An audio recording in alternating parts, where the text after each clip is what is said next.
Hello friends, welcome back to our YouTube channel Vidya Mahasagar. आप सभी का स्वागत है हमारे यूट्यूब चैनल पे। आज हम पढ़ेंगे फ्रैंक कोंडोन प्रिंसिपल और रमन इफेक्ट के बारे में। तो सबसे पहले हम पढ़ेंगे फ्रैंक कोंडोन प्रिंसिपल के बारे में, ठीक है। तो फिर उसके बाद हम रमन इफेक्ट के बारे में पढ़ेंगे। अगर आपने हमारी पिछली वीडियो जो हमारे एग्जाम पॉइंट ऑफ व्यू से इंपॉर्टेंट है वो भी बनाई हुई हमने, अगर आपने उन्हें नहीं देखा है तो एक बार देखिए, क्योंकि वो भी एग्जाम पॉइंट ऑफ व्यू से बहुत इंपॉर्टेंट है। तो चलिए हम वीडियो को शुरू करते हैं। सबसे पहले यहाँ पर लिखा है the Franck Condon principle explains the intensity distribution of the lines in the vibrational electronic spectra. जो फ्रैंक कोंडोन प्रिंसिपल है वो इंटेंसिटी डिस्ट्रीब्यूशन को एक्सप्लेन करता है। जो वाइब्रेशनल इलेक्ट्रॉनिक स्पेक्ट्रा की जो डिस्ट्रीब्यूशन लाइंस होती है ना, उनके इंटेंसिटी डिस्ट्रीब्यूशन को बताता है, ठीक है। According to Frank Condon principle, an electronic transition takes place so rapidly that the molecules internuclear distance does not change appreciably during the transition। यानी कि फ्रैंक कोंडोन प्रिंसिपल के अनुसार जो इलेक्ट्रॉनिक ट्रांजिशन है वो इतने किसी भी मॉलिक्यूल में जो इलेक्ट्रॉनिक ट्रांजिशन होता है वो इतने तेज होता है कि जो उनके इंटरन्यूक्लियर डिस्टेंस है, यानी कि जो उनके अंदर के जो मॉलिक्यूल के बीच में जो डिस्टेंस है वो बिल्कुल भी चेंज नहीं होता है, ठीक है। During the transition, that is during an electronic transition that internuclear distance remains the same. वही चीज कह रहे हैं कि इलेक्ट्रॉनिक ट्रांजिशन में कि जो इंटरन्यूक्लियर डिस्टेंस है, जो अंतर के अंदर जो डिस्टेंस होती है वो जैसी पहले थी वैसी रहती है, ठीक है। Therefore a transition between electronic state is represented by a vertical line. तो कि जो ट्रांजिशन जब भी जो ट्रांजिशन होता है इलेक्ट्रॉनिक स्टेट में उसे एक वर्टिकल लाइन से दिखाते हैं। अभी मैं आपको डायग्राम दिखाऊंगा, उसमें से आप समझ जाएंगे कि वो वर्टिकल लाइन कौन सी है, ठीक है। तो फिर लिखा था Franck Condon principle can then be stated as transition between electronic state occur vertically in potential energy diagram. तो फिर हम फ्रैंक कोंडोन प्रिंसिपल को कैसे स्टेट कर सकते हैं, कैसे डिफाइन कर सकते हैं कि ऐसे ट्रांजिशन जो इलेक्ट्रॉनिक स्टेट के बीच में होते हैं उन्हें हम वर्टिकली दिखा सकते हैं पोटेंशियल एनर्जी डायग्राम में, ठीक है। अभी तक हमने क्या बोला, फ्रैंक कोंडोन प्रिंसिपल जो है इंटेंसिटी डिस्ट्रीब्यूशन को बताता है, किसके, वाइब्रेशनल स्पेक्ट्रा की जो लाइंस हैं उनके इंटेंसिटी डिस्ट्रीब्यूशन को बताता है, ठीक है। फ्रैंक कोंडोन प्रिंसिपल के अनुसार जब भी कोई इलेक्ट्रॉनिक ट्रांजिशन होता है वो इतने तेज होता है कि जो उसके मॉलिक्यूल्स का इंटरन्यूक्लियर स्पेस है उसमें कोई भी चेंज नहीं आता, जैसे वो पहले थे वैसे ही रहते हैं। इसका मतलब ये है कि जो इलेक्ट्रॉनिक ट्रांजिशन की वजह से उनके जो इंटरन्यूक्लियर स्पेसिंग है यानी इंटरन्यूक्लियर डिस्टेंस है उसमें कोई भी फर्क नहीं आता है। फिर हम क्या रहेंगे कि तो देयरफॉर कोई भी transition between electronic state is represented by, तो फिर जो ट्रांजिशन है इलेक्ट्रॉनिक स्टेट्स के बीच जो ट्रांजिशन होता है उसे हम वर्टिकल लाइन से दिखाते हैं। तो फिर लास्ट लाइन में उन्होंने कंक्लूड करके बताया कि हम फ्रैंक कोंडोन प्रिंसिपल को कैसे डिफाइन कर सकते हैं। हम उसे ऐसे डिफाइन कर सकते हैं कि जब भी ट्रांजिशन होते हैं इलेक्ट्रॉनिक स्पेक्ट्रा के बीच में, इलेक्ट्रॉनिक स्टेट्स के बीच में जब भी ट्रांजिशन होता है तो वो वर्टिकली अकर होता है, किसमें, एक पोटेंशियल एनर्जी डायग्राम में, ठीक है। अब उसको आगे को बढ़ते हैं, ये डायग्राम है, अब इन डायग्राम को भी समझेंगे, ठीक है। Probability distribution of vibrational states indicates that V equal to 0 the atom is most likely to be found at the middle in its motion. यानी कि जो प्रोबेबिलिटी डिस्ट्रीब्यूशन है, यानी कि जो वाइब्रेशनल स्टेट्स में जो प्रोबेबिलिटी डिस्ट्रीब्यूशन है वो हमें बताती है कि जो VB, यानी कि अभी जो VB होता है, अभी हम ग्राफ में पढ़ेंगे, वो V यानी कि पोटेंशियल होता है। जो पोटेंशियल होता है किसी भी एटम का वो 0 होता है और वो हमेशा जब भी मोशन कर रहा होगा ना उसके बीच में पाया जाएगा।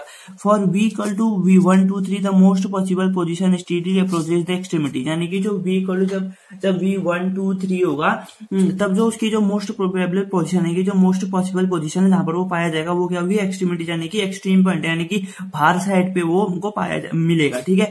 Consider a diatomic molecule undergoing a transition from ground state to the first excited state. Figure below indicates that the potential energy curves called Morse curves of an harmonic oscillator, ठीक है। यानी कि कह रहे हैं कि एक डायटोमिक मॉलिक्यूल कंसीडर करो। डायटोमिक मतलब जैसे दो उसमें एटम है, जैसे O2 हो गए, डायटोमिक हो गए, इसमें कोई भी दो मॉलिक्यूल डायटोमिक मॉलिक्यूल को मानो कह रहे हैं जो कि ग्राउंड स्टेट से अपने फर्स्ट एक्साइटेड स्टेट में जा रहा हो, ठीक है। और जो नीचे डायग्राम दिए गए हैं, जो कर्व दिया गया है वो डिफरेंट केसेस के लिए उसे हम मोर्से कर्व से भी कहते हैं, ठीक है। वहां पर लिखा अंडरलाइन करके मोर्से कर्व से भी कहते हैं उनको, ठीक है। फिर लिखा है for 3 different cases in the first one. ये देखो 3 केसेस हैं। और अभी हम जो पढ़ रहे थे ऊपर, जो ट्रांजिशन है इलेक्ट्रॉनिक स्पेक्ट्रा में जो ट्रांजिशन होता है उसे हम वर्टिकल लाइन से दिखाते हैं। ये पोटेंशियल एनर्जी डायग्राम है, 1 2 3, ये 3 डायग्राम है, उनमें ये लाइन है ना, ये वर्टिकल लाइन है, इससे हम दिखा रहे हैं उनके बीच में जो ट्रांजिशन हो रहा है वो कैसे हो रहा है। अब ये दो है, इनके बीच में ट्रांजिशन हो रहा है, ठीक है। फिर हम यहाँ पर देखो, यहाँ पर एक लाइन ये है फॉर 3 डिफरेंट केसेस, यानी कि 1 2 3 अलग अलग केसेस है। इन द फर्स्ट वन में the bond length of upper and lower states are equal, यानी कि जो नीचे वाले की बॉन्ड लेंथ है ऊपर वाले की बॉन्ड लेंथ के बराबर, यानी कि देखो ये 0 जीरो से उछल के यहाँ जीरो में ही जा रहे हैं। फिर क्या लिखा है, in the other two the bond length of upper electronic state is greater than that of the lower state, यानी कि जो 2 और 3 है, देखो इसमें जो जीरो से उछल के इसमें जा रहा है 3 में, और इसमें जीरो से उछल के जा रहा है 4 में, यानी कि इन दो में जो ऊपर वाले की जो बॉन्ड लेंथ है वो नीचे वाले की बॉन्ड लेंथ से ज्यादा है, यानी कि जो एक्साइटेड स्टेट की बॉन्ड लेंथ है वो ग्राउंड स्टेट से यानी कि लोअर स्टेट से वो ज्यादा है। ये चीजें हमारा सिंपल सा डायग्राम है, ठीक है। इसमें दूसरे पैराग्राफ में हमसे क्या कहा, जो प्रोबेबिलिटी डिस्ट्रीब्यूशन है वाइब्रेशन स्पेक्ट्रा की, हम उसे इंडिकेट करते हैं वी इक्वल टू 0 से, ठीक है। 0 से v, जिसकी जो पोटेंशियल डिस्ट्रीब्यूशन है वो 0 होता है, और जो एटम होता है वो हमेशा ज्यादातर हमें कहां पर पाया जाता है, मोशन के बीच में। कभी जब भी मोशन हो रहा होगा उसके मिडिल में हमको पाया जाएगा। जब v की वैल्यू 1 2 3 है तो जो मोस्ट प्रोबेबल पोजीशन होगी जहां पर हमें ये इलेक्ट्रॉनिक ट्रांजिशन हमें देखने को मिलेंगे वो मिलेंगे एक्सट्रीमिटीज पे, यानी कि बाहर साइड पे मिलेंगे, ठीक है। अच्छा, अब हमने माना कि एक डायटोमिक मॉलिक्यूल मान लिया हमने जिसमें जो ट्रांजिशन है वो ग्राउंड स्टेट से उसके फर्स्ट एक्साइटेड स्टेट में हो रहा है, ठीक है। फिर जो भी हमें 3 चित्र दिए गए हैं, और जो ये कर्व बनते हैं इसको हम मोर से कर्व से भी कहते हैं। इस फिर में तीनों में दिखाया गया कि पहले कर्व में जो बॉन्ड लेंथ है वो लोअर स्टेट, ग्राउंड स्टेट और एक्साइटेड स्टेट यानी कि लोअर स्टेट अपर स्टेट भी कह सकते हो, दोनों बराबर है। और इस सेकंड और थर्ड जो कर्व बने हमारे, इसमें जो लोअर स्टेट के जो हमारे बॉन्ड लेंथ है वो अपर स्टेट से कम है, ठीक है। फिर देखो इसके बाद क्या लिखा है, यहाँ पर लिखा है, ठीक है। फिर यहाँ पर लिखा हुआ है electronic transition illustrating the Franck quantum principle a upper and lower state से have the same molecular distance, यानी कि ऊपर जो हमने अभी पढ़ा क्या वही चीज बता रहे हैं बॉन्ड लेंथ, यानी कि जो इस पहला कर्व है इसमें जो बॉन्ड लेंथ है वो बराबर है करें दोनों के लिए, अपर स्टेट और लोअर स्टेट में दोनों की बॉन्ड लेंथ बराबर है। B and C upper state, B and C, फिर बी और सी के लिए upper state internuclear distance is slightly greater than the in lower state, तो ये जो ऊपर वाले की जो न्यूक्लियर डिस्टेंस है वो ज्यादा है as compare to lower state. जो हमने ऊपर पढ़ा है वही हमने चीज यहाँ पर लिखी है। In figure A since the vertical line from the maximum v double dash equal to 0 means the maximum for v dash equal to 0। देखो इन फिगर है, इस फिगर में जो v डबल डैश, ये v डैश है और ये v double dash है, टॉप में देख लोगे v डबल डैश दिख रहा है और ये v डैश है, ये ना ये मत देखना भूलना मत, v मतलब पोटेंशियल, ये v पोटेंशियल 1 पोटेंशियल 2 के लिए, ठीक है। इन दोनों में जो वो पोटेंशियल कह रहे हैं v डबल डैश के लिए भी 0 है, मैक्सिमम 0 से उछल के वहां भी मैक्सिमम 0 में जा रहा है, तो इन दोनों के लिए 0 है। The most intense line will be the 0 0 transmission, जो सबसे ज्यादा इंटेंस ट्रांजिशन होता है वो 0 0 होता है, ठीक है। ठीक है, आपको ये समझ में आया होगा। तो अगले बढ़ते हैं आगे को। तो ये ग्राफ है, देखो ये ग्राफ ये भी है। मैं ये जो सारे नोट्स हैं मैं अभी मैंने रूबी लेजर के भी नहीं भेजे हैं, तो मैं रूबी लेजर ये सभी चीजें मैं अभी आपको टेलीग्राम चैनल में भेज दूंगा। टेलीग्राम चैनल का लिंक आप हमारे चैनल पे जाइए, उसके जो अबाउट वाला सेक्शन होता है उसमें हमने टेलीग्राम चैनल डाल रखा है, ठीक है। हो सके तो मैं डिस्क्रिप्शन बॉक्स में डाल दूंगा, लेकिन मैं हमारे चैनल के अबाउट वाले सेक्शन में जाकर आपको टेलीग्राम चैनल का लिंक मिल जाएगा। तो देखो इसमें क्या बनाया, एनर्जी डायग्राम बनाया है। देखो the probability distribution for a diatomic molecule according to quantum theory, quantum theory के अकॉर्डिंग जो प्रोबेबिलिटी डिस्ट्रीब्यूशन होती है वो किस तरीके से होती है हमको ये बताया गया, ठीक है। तो ये चीज मैं आपको वहां भेज दूंगा। अब हम पढ़ते हैं फ्रैंक क्वांटम, आपको समझ में आया होगा। अब हम पढ़ेंगे रमन इफेक्ट, ठीक है। रमन इफेक्ट तो बहुत इंपॉर्टेंट है, आपके एग्जाम में आ सकता है। रमन इफेक्ट सिंपली ये था कि जो रमन थे हमारे, इनको जो चीज उन्होंने दी थी इसके लिए उन्हें नोबेल प्राइज भी मिला था, आप सभी को जानते होंगे, ठीक है। ये भारत के बहुत ही बड़े वैज्ञानिक थे, साइंटिस्ट थे। तो मैं एक आपको सबसे पहले एक नॉर्मल से एग्जांपल बता देता हूँ कि इन्होंने इस चीज को कैसे ऑब्जर्व किया था। जब रमन थे वो अभी अपनी एक शिप में जा रहे थे, जब शिप में जा रहे थे तो उन्होंने सूरज को देखा कि सूरज से जो लाइट आती है शाम के टाइम पे, हमारी जब शाम के टाइम पे जो लाइट आती है वो या तो कोई ना कोई जो हमारे एटमोस्फेयर है वहां से टकरा के आती है, यानी कि जो सन की लाइट है उसकी फ्रीक्वेंसी कुछ और होती है कि जब हमारे एटमोस्फेयर में बदलती है तो वो कुछ और होती है। यानी कि जो रमन ने जो ऑब्जर्व किया, उन्होंने यही ऑब्जर्व किया कि जो ये लाइट आ रही है, तो ये लाइट की फ्रीक्वेंसी होगी जब ये अर्थ के एटमोस्फेयर के अंदर आ रही है, उसके बाद जो इसकी जो फ्रीक्वेंसी है या वो बढ़ रही है या वो घट जा रही है, या तो फिर वो जैसी जितनी फ्रीक्वेंसी से आ रही है उतनी फ्रीक्वेंसी से अंदर आ रही है। इसी चीज को उन्होंने डिस्कवर किया था और इसी चीज को उन्होंने फर्दर एक्सप्लेन किया। अब हम इसी चीज को पढ़ेंगे, ठीक है। इसमें जो हम पढ़ेंगे वो उसमें ज्यादा चीज एक्सप्लेन नहीं है, लेकिन जब हम आगे हाई क्लासेस में जाएंगे तो उसमें बहुत सारी चीजें इसके बारे में बताई गई हैं, बहुत सारी चीजें एक्सप्लेन गई हैं जिसके लिए उन्हें नोबेल प्राइज मिला था, ठीक है।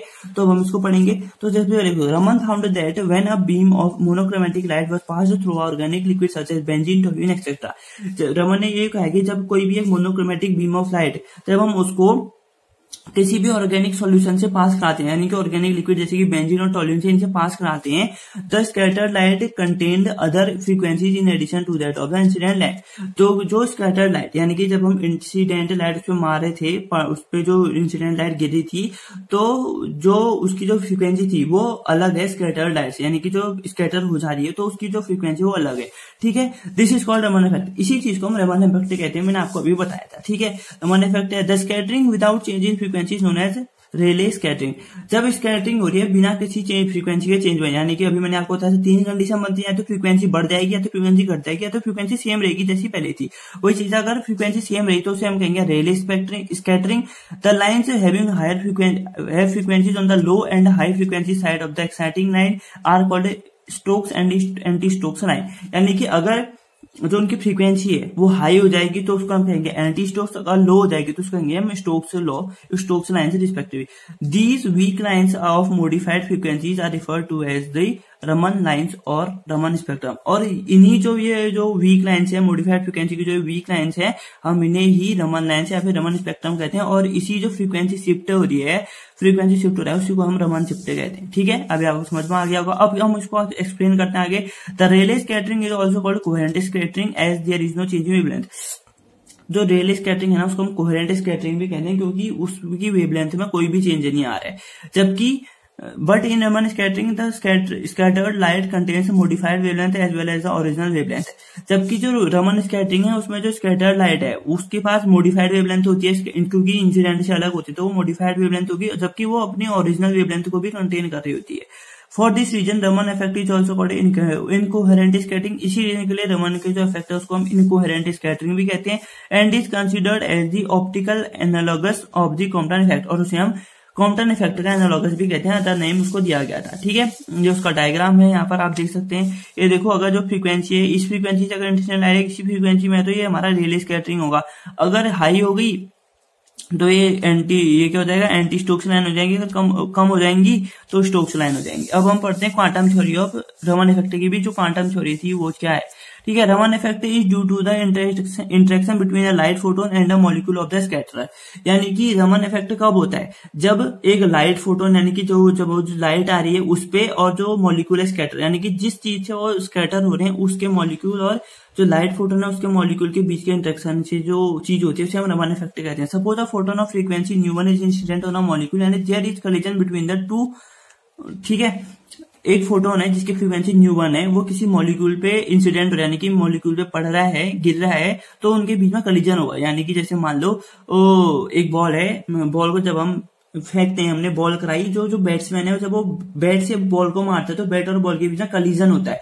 उसी तरीके से जब हम एक लाइट इंसिडेंट हो रही है किसी भी पार्टिकल में, तो उनके बीच में भी एक क्या होगा, कोलिजन होगा। ठीक है, let M be the mass of the molecule. जो मॉलिक्यूल है उसका मास m है, न्यू1 एंड न्यू2 v1 and v2 its velocity before and after impact. यानी कि v1 उस जो इंसिडेंट है, जो हमारा फोटोन है उसकी वेलोसिटी है आने जब वो इंसिडेंट हो रहा है उस पे, और v2 है जब इंसिडेंट होने के बाद, यानी कि जब उस पे वो गिर गया उसके बाद की उसकी क्या है, वो वेलोसिटी है। E1 and E2 are the energies molecule. तो वही चीज है, जब जिस वेलोसिटी वो पहले आ रहा होगा तो उसकी एनर्जी कुछ और होगी, जब वो जा रहा होगा, जब वो स्कैटर हो गया तब उसकी वेलोसिटी कुछ और है तो उसकी एनर्जी भी कुछ और होगी। ठीक है, लेट न्यू2 is the frequency of the scattered photon.